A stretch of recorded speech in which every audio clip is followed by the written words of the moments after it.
Hello বন্ধুরা, আসসালামু আলাইকুম। কেমন আছেন সবাই? চলে আসলাম আপনাদের মাঝে নতুন আরেকটি ভিডিও নিয়ে। আজকে আমার ছাগল খামারি ভাইদের জন্য খুবই গুরুত্বপূর্ণ একটি ভিডিও।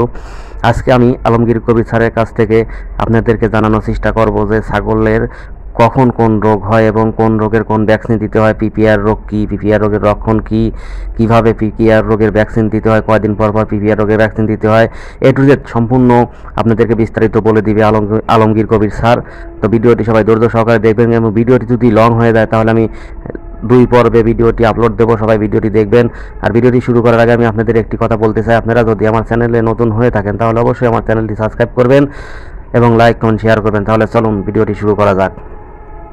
পশু সম্পদের মধ্যে ছাগল একটি অন্যতম সম্পদ।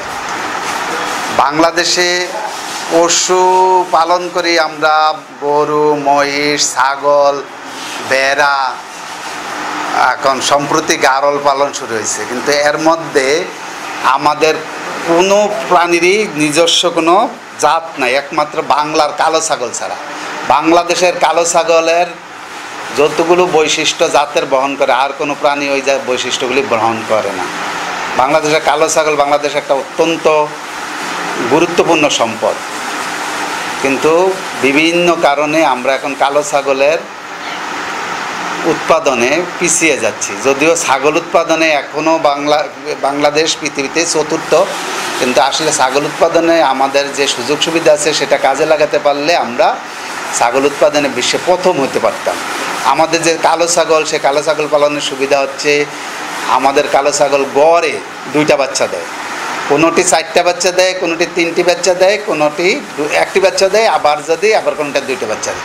তো সাধারণত আমাদের গড় বাচ্চা হয় 2টি, তবে একটু যত্ন নিলে, একটু বয়স হলে একটা মাই আবার দেখা যায় প্রথমে 2টা বাচ্চা দিল, পরবর্তী সে 3টি বাচ্চা দেয়। এখন কারো যদি 2টি কালো ছাগল থাকে যা 3টি বাচ্চা দেয়, তাহলে কি হবে?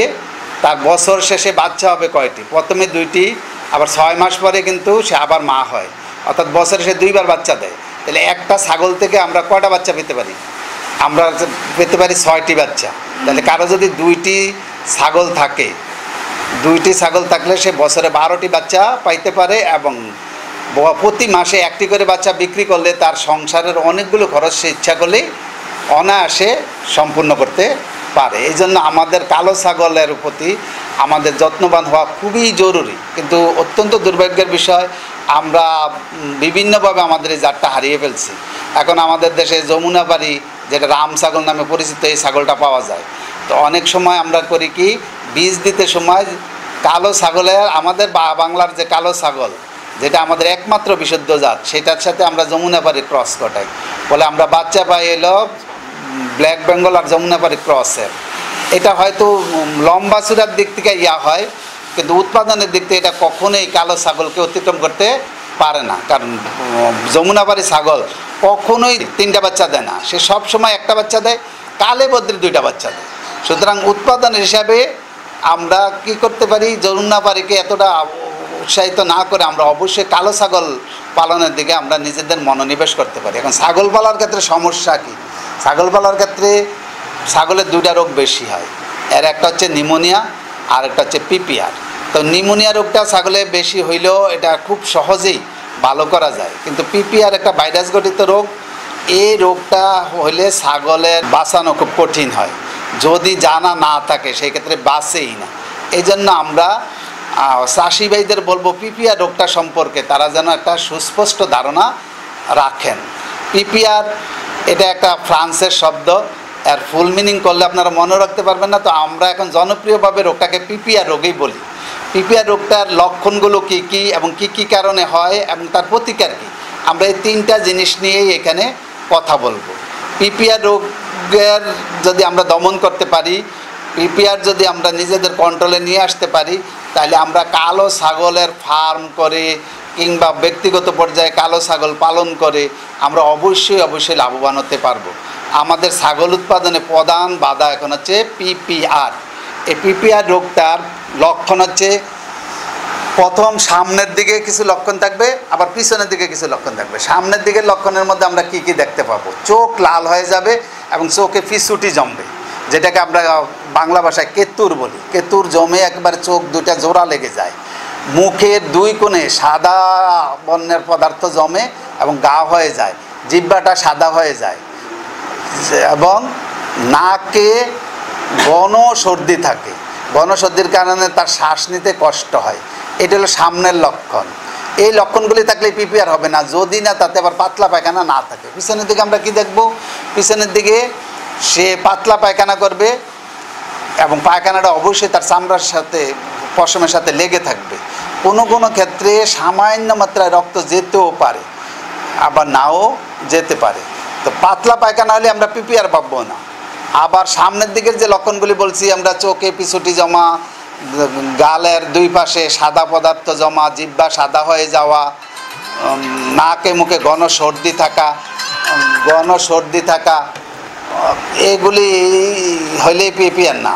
সামনের লক্ষণ আর পিছনের লক্ষণ যদি মিলে যায়, অর্থাৎ পাতলা পায়খানা করলো, পায়খানাটা একেবারে পাতলা হবে, চামড়ার সাথে লেগে থাকবে, কিছুক্ষণ পর পর পাতলা পায়খানা করবে, আবার সামনের লক্ষণগুলো যদি দেখা যায়, তখনই আমরা নিশ্চিত বুঝে নেব যে এটা পিপিআর। সেই ক্ষেত্রে ছাগল স্বাভাবিকভাবে খাদ্য গ্রহণ করে না, তার যে রুমিনেশন করা অর্থাৎ মুখ নাড়াচাড়া করা, এই মুখ নাড়াচাড়া বন্ধ হয়ে যায় এবং পাতলা পায়খানা করার কারণে ছাগল ক্রমান্বয়ে দুর্বল হয়ে পড়ে। উপযুক্ত চিকিৎসা না দিলে সেই ক্ষেত্রে ছাগল মারা যাওয়ার সম্ভাবনাই বেশি থাকে। প্রথম দিকে যখন বাংলাদেশে পিপিআর দেখা দেয়, তখন আমরা সমস্যায় পড়ে গেছি যে এটা চিকিৎসা কী। পরবর্তী তখন প্রচুর পরিমাণ ছাগল মারা গেছে, কিন্তু বর্তমানে আমরা যদি তাকে চিকিৎসা দেই এবং ভালোভাবে যত্ন করি, তাইলে আমরা কি করতে পারি, ছাগলটাকে অবশ্যই বাঁচিয়ে রাখতে পারি। তো এটা নির্ভর করে মালিক যদি ভালোভাবে পিপিআর সম্পর্কে তার জ্ঞান থাকে, কি কি চিকিৎসা দিতে হবে সেই চিকিৎসা সম্পর্কে যদি তার জ্ঞান থাকে, তাইলে সে কী করতে পারবে, চিকিৎসাটা ছাগলের দিতে পারবে। এই জন্য আমরা পিপিআর চিকিৎসা নিয়ে আলোচনার আগে আমরা বলি পিপিআরটা কেন হয়। পিপিআরের প্রিডিসপোজিং ফ্যাক্টর হচ্ছে শীতকাল। সাধারণত শীতের শুরুতে পিপিআর রোগ হয়। এই জন্য আমরা শীতের শুরুতে যদি ছাগলকে একটু যত্ন বেশি নেই, যেন তার শীত না লাগে এবং তারপর খাদ্য খাবারে একটু পুষ্টি যদি আমরা যোগান দিতে পারি, তাইলে পিপিআর হবে না।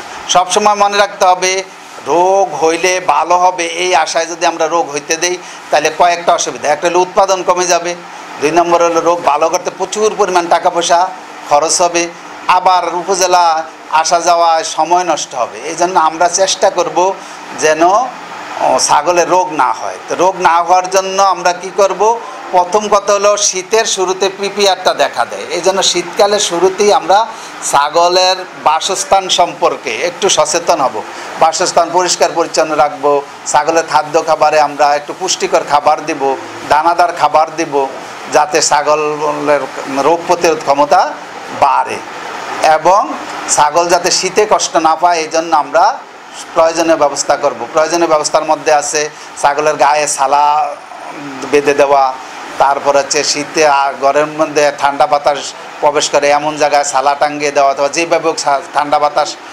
প্রবাহ প্রতিরোধ করা, এবং ছাগল যাতে ফ্লোরে না শোয়, মাচায় শোয়, মাচার ব্যবস্থা করা। এইগুলি করলে পিপিআর হওয়ার সম্ভাবনা অনেক কমে যায়।